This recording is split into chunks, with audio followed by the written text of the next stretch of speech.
It's a great day for keto. My name is Liftar, and I'm bringing you today's keto tip. Welcome.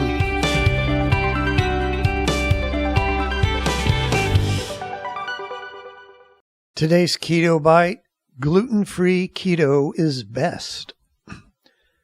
If you're on the keto diet, you already are not eating most forms of gluten, like regular pasta, bread, tortillas, cookies, etc. All the normal things that people would miss so much if they just can't think of going gluten-free, they're already gone if you're on keto.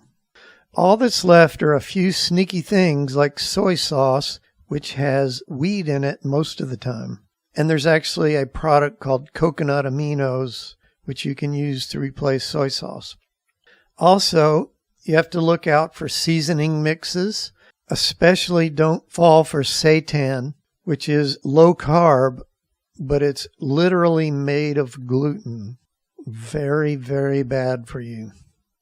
Here are some reasons to stay gluten-free as well as being on keto. 1, it forces you to be super aware of hidden ingredients. With more and more premade keto products out there, some of the ingredients are inevitably not really that good for keto. The label may say keto, but they may not be what we call keto. Plus, there may be ingredients that are okay for keto, but not really good for your health, like preservatives or something like that.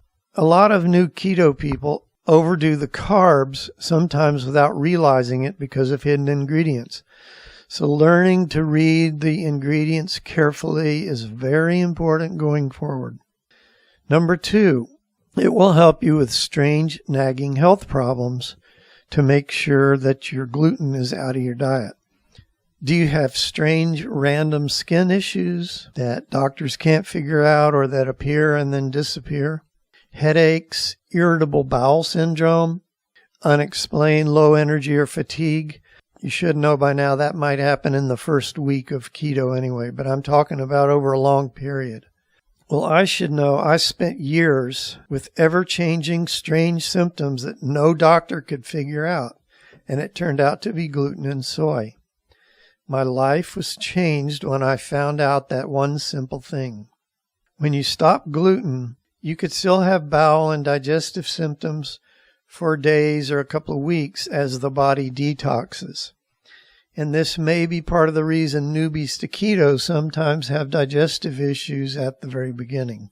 Number 3, watching out for gluten in your diet supports your keto goals in other ways. If you're on keto for weight loss, then you really need your digestive system to be working well. Being gluten-free will really help that.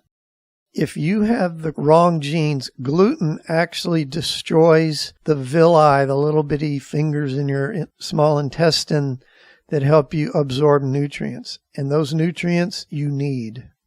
That's where you get vitamins and minerals and nutrients out of food. If you're doing keto just for health reasons, gluten is one of the greatest causes of inflammation in the body.